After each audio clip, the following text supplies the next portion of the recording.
नशे में मन्नू का मजाक उड़ा रहा था, उसकी खिंचाई कर रहा था। मन्नू ने फ्रस्ट्रेट होकर एक और मग ठंडा पानी उसके फेस पर मार दिया। ओह बहनचोद,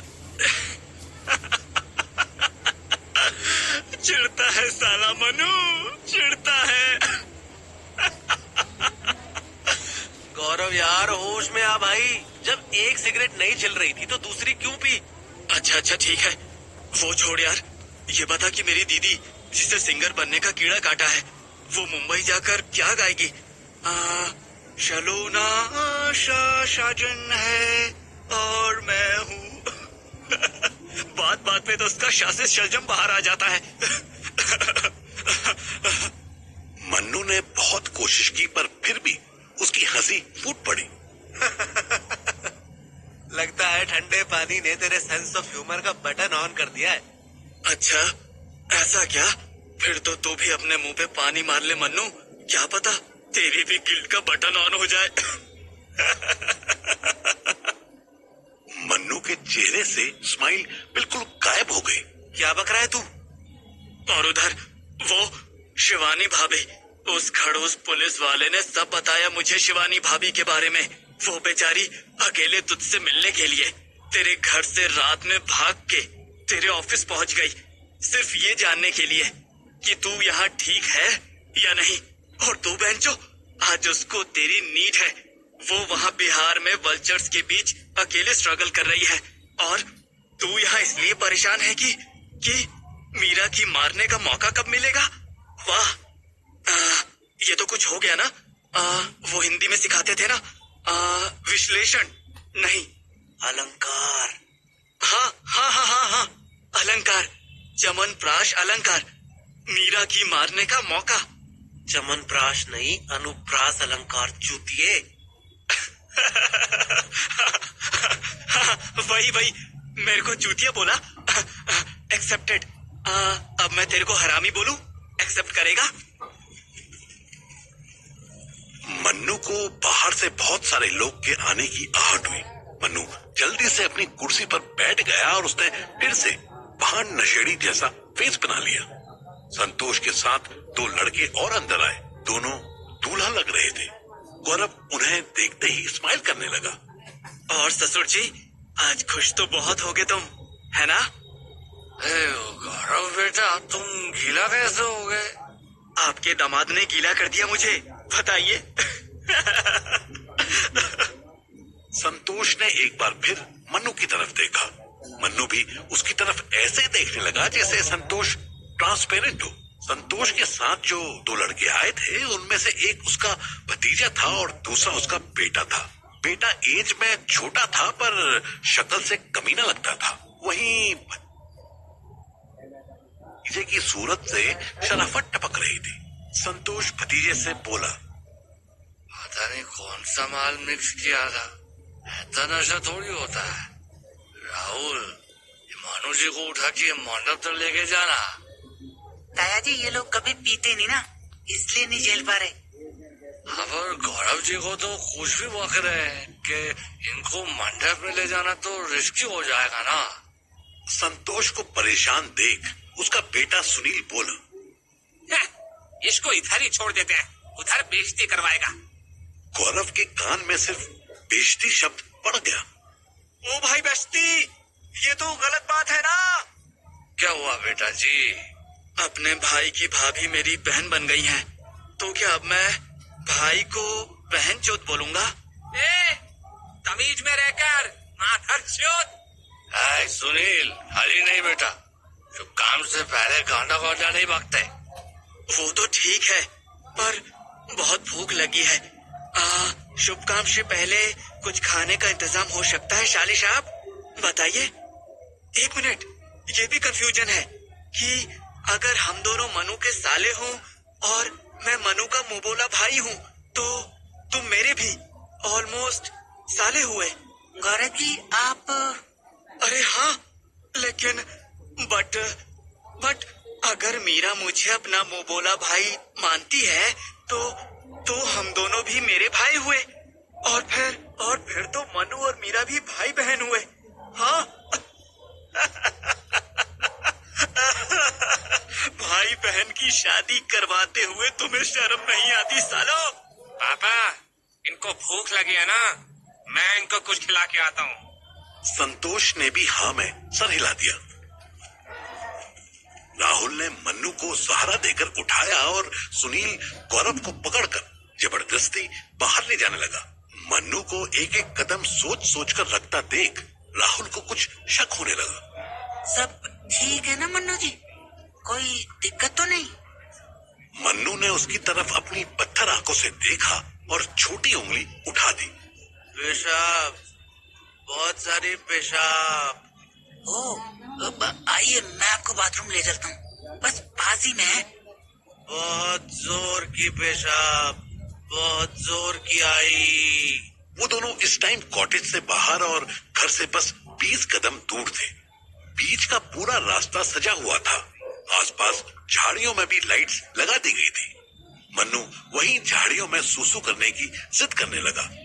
वो नाड़ा खोल ही रहा था कि राहुल ने रोक दिया। नहीं, यहाँ नहीं करेगा, चलिए अंदर चलिए, सब लोग देख रहे हैं, चलिए। मन्नू फिर भी झाड़ियों में घुसने लगा और जब तक राहुल समझता उसने खुद को जानबूझकर झाड़ियों के अंदर गिरा दिया। अरे मन्नू जी, मन्नू जी। राहुल मन्नू को उठाने के लिए झाड़ी में घुसा ही था कि मन्नू ने फुर्ती से गन निकाली और उसके माथे पर लगा दी। शादी का माहौल मातम में बदल जाएगा चौहान।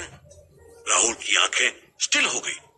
मन्नू को उन आंखों में गुस्सा दिखाई दिया, धोखा दिखाई दिया, पर डर का एक टुकड़ा भी राहुल की आंखों में नहीं दिखा। गलत काम कर रहे हो मन्नू, मेरे ताऊ की जिद के आगे किसी की नहीं चली। दीदी के करियर के लिए वो किसी भी हद तक चला जाएगा। उसको जाने दे, तू क्यों अपनी जान गंवाता है? क्योंकि जब परिवार का सबसे बड़ा आदमी कोई इच्छा रखता है ना, तो जितने भी छोटे हैं वो सब उसकी इच्छा को पूरा कराने में लगा दिए जाते हैं। तुम मुझे मार के चले जाओगे तो कोई दिक्कत, तुम मेरे हाथ से बच के निकल गए तो ताऊ जी मुझे मार डालेंगे। पाओगे, यहाँ मेरी लाश ठंडी होने से पहले ही तुम्हारी शादी कर दी जाएगी। मन्नू को पहली बार जिंदगी में किसी से मिलकर डर लगने लगा। मन्नू पर ऐसा प्रभाव तो सिकंदर का भी नहीं पड़ा था। लाओ मुझे ये गन पकड़ा दो, अभी किसी ने नहीं देखा है।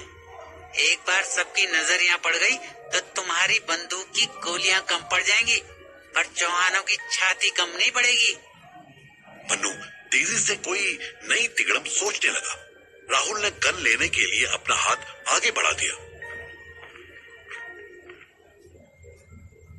उधर सुनील गौरव को साथ लेकर शादी की सजावट से काफी दूर ले गया। एक बात बता साले, तू मुझे यहाँ खाना खिलाने लाया है या फिर पेशाब कराने? हाँ बोल, इतनी झाड़ियां हैं और इतना अंधेरा है, अरे यहाँ क्या मिलेगा? क्या मिलेगा? सुनील ने एक पंच गौरव के पेट पर मारा। अबे साले, गुस्से में किधर निकल गया तू? सुनील ने अपना पंच गौरव के फेस पर मारा। गौरव वहीं गिर पड़ा। भोसड़ी के, तेरी बहन से शिकायत करूंगा मैं। मम्मी। इसके बाद सुनील ने गौरव को इतनी लातें मारी कि गौरव के मुंह से आवाज निकलनी बंद हो गई। सुनील गौरव को अच्छे से कूट के वापस मंडप की ओर चल दिया। वहीं अंधेरे में जमीन पर पड़ा गौरव यही सोचने में बिजी हो गया कि सुनील ने उसे मारा तो मारा क्यों। रात को 10 बजे गायत्री मुस्कान के साथ अपने घर जाने लगी। इस बीच मुस्कान ने उसे कपड़े, जूते, बैग तो दिलाए ही, साथ साथ एक न्यू मोबाइल और पुराना सिम भी दिलवा दिया। दोनों ऑटो में बैठे स्टेशन रोड से प्रेम नगर गायत्री के घर जा रहे थे। गायत्री मुस्कान के कंधे पर सर रखकर बैठी हुई थी। ऑटो वाला बार बार दोनों को रेयर व्यू मिरर से देख रहा था। मुस्की, तू ना होती तो आज मेरा बहुत बुरा हाल होता यार। I was fucked up. You literally saved me today. ना ना मेरा बच्चा, मैं नहीं होती तो कोई और होता। तू इतनी भी बुरी नहीं कि कोई तेरी हेल्प को ना आए। वो महकड़ा रिसेप्शनिस्ट वो कैसे लट्टू हो रहा था तुझ पे। नहीं यार, वो फिर भी जेन्युइन मर्द लग रहा था। उसने एक बार भी हिंट नहीं दिया कि उसे मेरे साथ। हाँ हाँ ठीक है ना, चूतिया था साला। तेरे जैसे माल को देखने की जगह नीचे फ्लोर देख रहा था। नहीं यार, सच में लकी टू हैव यू। बस कर पगली, प्यार हो जाएगा।